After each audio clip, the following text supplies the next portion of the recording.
Hello everyone, welcome back to Finding Hope in the Valley. If you are new to my channel, welcome. I am a channel that journals long-term chronic illness, what it's like to be a mom, a wife, a human being with long-term chronic illness. My videos are real, raw, unedited. I don't have any editing skills whatsoever. I don't know about filters. I don't know about a whole lot of things. And that's the way I want it. I want this channel to be raw, real, and authentic. I don't want to show fake chronic illness. I know a lot of people are very chronically ill and they make videos, but they put their makeup on and they do their hair. And if they can do that, that's great. I'm not judging them. But they think they have to look a certain way to get in front of the camera to talk about chronic illness. And for those of us that can't, who are really, I'm not saying they're not really sick, but those of us who are really sick and can't do all of that to make a video, that's the people I want to reach. So that you can take a look at what you see and know that you're not alone. That it's okay to not have it all together and not all put together. Some days I do have my makeup on. Some days my hair looks a little bit better. I put a braid in the side. Half of it fell out because it's too short. I'm also losing a lot of my hair, which is part of chronic illness. So I don't have a lot of hair to braid. And so it just doesn't stay. So we've got one braid and one piece that fell down. Let's get right into it today. I want to talk to you. I have had a flare probably once a week for about 4 to 5 weeks now. I've had a nasty, like big flare that has knocked me down. And I'm having about one a week now, which is so disheartening and so sad. I had one last night, and so I'm reaping the ramifications of that.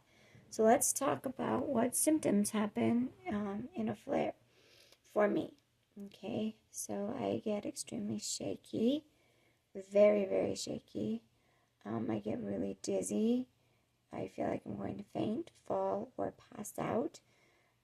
The floor is moving back and forth like an escalator. Everything around me is just sensory overload to the max.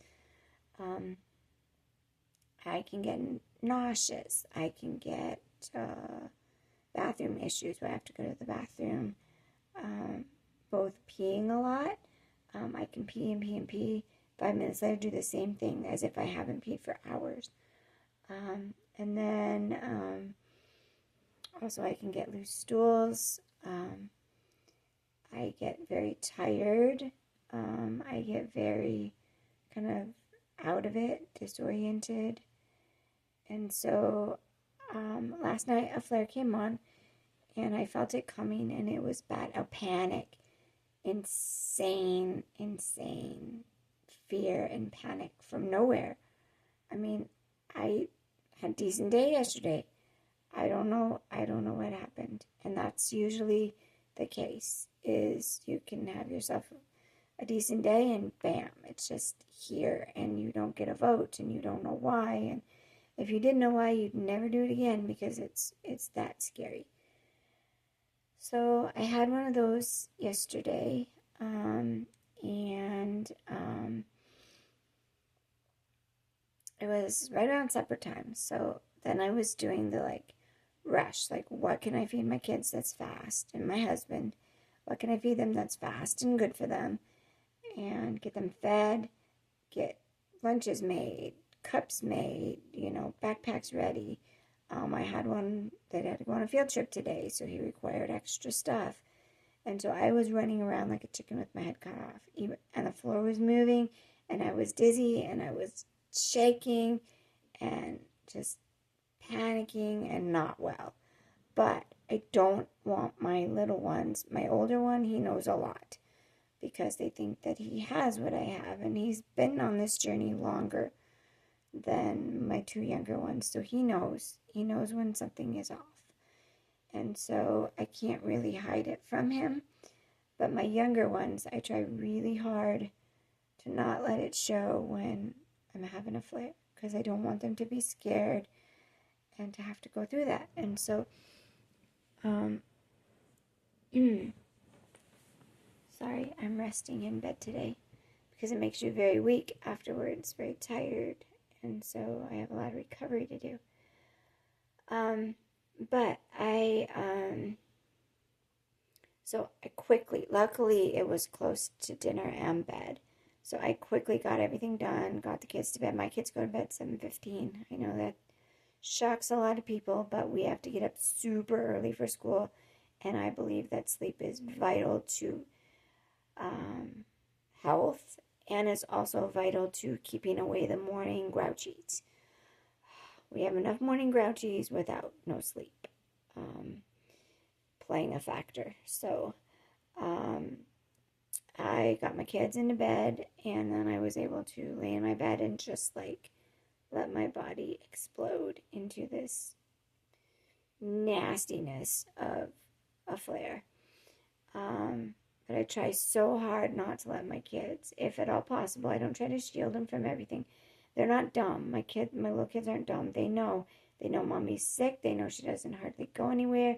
They know that she can't do this and do that. They already know. That's sad enough. But to see a full-blown flare, I think would really make them sad. It would make them scared. And then how are they going to go to sleep like that, right? Worrying about mommy. So I try to shield them as much as I can, especially like if I have the opportunity, like if it comes on at nighttime. This brings me to my second talk of today. And that is, what do you do when people around you, whether it be friends, family, or those really, really close to your heart, think that you can control this, and they think that you can pick and choose, that you're picking and choosing specifically. Not that you can, but you yourself are picking and choosing when you want to be sick, when you want to go out, when you want to not have a flare and have a good day and go out and do, a million bajillion things, which I don't do that anyway. But the furthest I get is the grocery store. And I've been to the dollar store. I have accomplished that feat within the last couple months. So what do you do when people you love so dearly and you thought were in your corner are now basically showing signs that they're not, and they're saying things like, you're picking and choosing when you get to go out and about and when you get to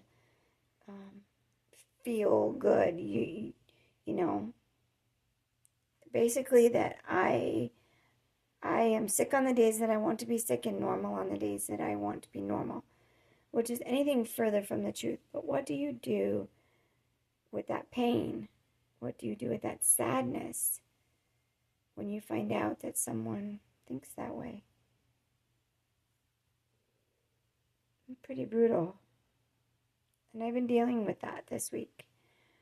I am not going to confront the person. I don't think that's the answer. I don't think that's going to resolve anything by saying, look, you've hurt my feelings, or, why do you think this way? I don't think that's going to resolve anything, right? I'm not going to say it doesn't hurt, because it does. It stings really badly. And I've shed a lot of tears over this. But you have to kind of get to a point where you say, you know what? They don't understand what you're going through. They don't have what you have. They don't go through what you go through on a daily basis. And I'm glad. I am so glad they don't understand. I'm so glad they don't get it. I wouldn't wish this on anybody. And so my heart is sad.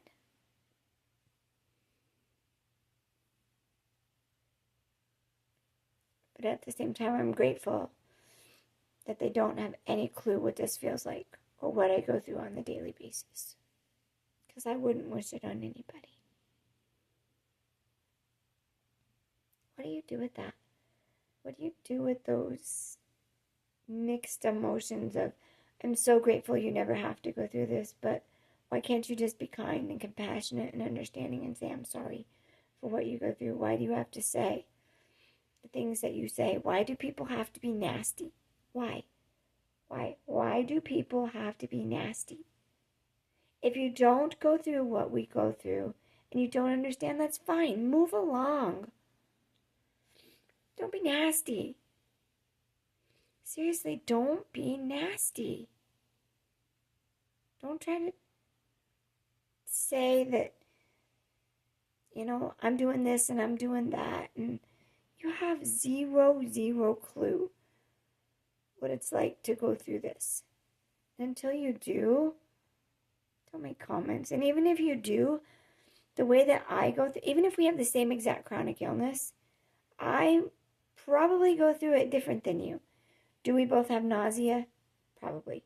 Do we both get loose stools? Probably. Do we both get panic and anxiety?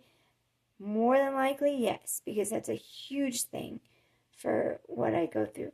Do we get disorientation and balance stuff and wanting to pass out? Absolutely. That's part of the illness that I have if you have it.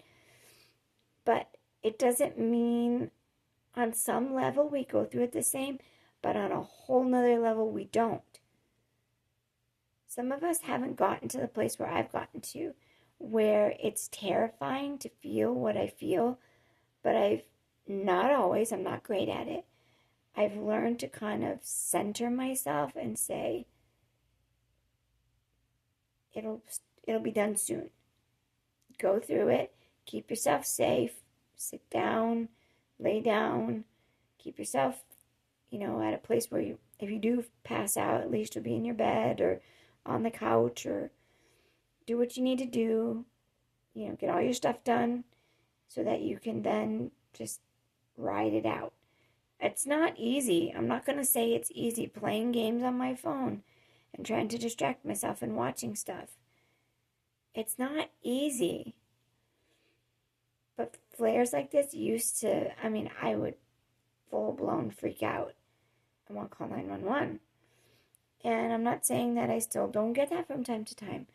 But I've also learned how to kind of just walk through it and say, it is what it is right now. You can't stop it. You can't change it. So what are we going to do? We're just going to go through it. We're going to walk through it. And we're going to spend the next couple of days recovering. And we're going to pray that the next one is few and far between. Because the stuff that I go through on the daily is hard enough. And then you throw in a flare, it just brings me down. Brings me down hard. Mentally, physically, and emotionally. I just don't understand it. I don't. Why be nasty? That's where I'm at today. That's my thoughts. That's my feelings. That's what's going through my head. Covet your prayers that these flares will stop. I don't know what's triggering them. I don't know why I'm going through them. Especially 1 to 2 a week lately. It's extremely frustrating, extremely disheartening, and it's trashing my body. I'm not getting enough time to recover and get strong. That's disheartening.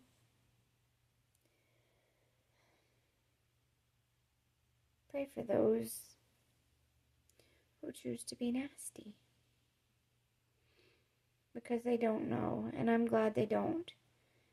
And I think people that are nasty have their own pain in their life that they just don't know what to do with or deal with or how to deal with. And so they choose to word vomit nasty all over others. And I feel sorry for them. I do. I feel sorry for them that their life is so sad, that they don't know what to do with it other than to be nasty. At first I was sad, and now I feel sorry for them, and I want to pray for them. Pray that God heals whatever in their life or heart is making them so sad. Whatever it is in their life they just can't handle. And it's so much that they just have to be nasty. Again, if you're new here, welcome. If you need a prayer request, comment down below. I'd love to hear where people are from. What's the weather like where you're at? How'd you find my channel? I appreciate it. If you've come for the first time, I'd come back. Love to have you again, whether you're chronically ill or you have a chronically ill family member that you're trying to help, or a child. Love to have you. Thanks for stopping by. I hope you guys have a good rest of your week. I know I'm going to try.